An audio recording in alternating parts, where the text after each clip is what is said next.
Përshëndetje miq, uroj të jeni mirë dhe mirë se erdhët në kanalin tim. Për ju që më dëgjoni për herë të parë, unë jam Andalina nga sofra ime dhe çdo ditë ndaj me ju receta të cilat i përgatis për familjen time. Sot kam përgatitur një ëmbëlsirë të shëndetshme, pa sheqer dhe pa miell, përgatitet shumë shpejt. Ju ftoj të ndiqni video në vazhdim dhe jam e bindur që do bëhet e preferuara juaj pasi ta provoni. Fillojmë pa humbur kohë. Në blender do shtojmë 2 mollë të cilat fillimisht i kemi pastruar nga lëkura dhe i kemi ndarë në copa. I vendosim ato në blender, do shtojmë një vezë, 2 lugë gjelle kos.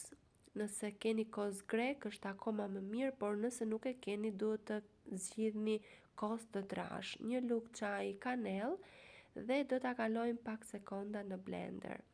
Dua t'ju kujtoj se nëse jeni i ri në kanalin tim, ju ftoj të idhni një sy recetave të mia dhe nëse ato ju pëlqejnë, mos harroni të bëni subscribe dhe të shtypni butonin e ziles, kështu do njoftoheni për çdo recetë të re të postuar.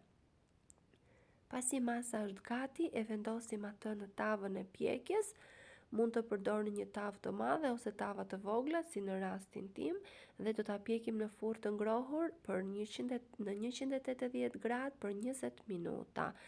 Dhe ky është rezultati pas pjekjes, ka një shije dhe një aromë fantastike.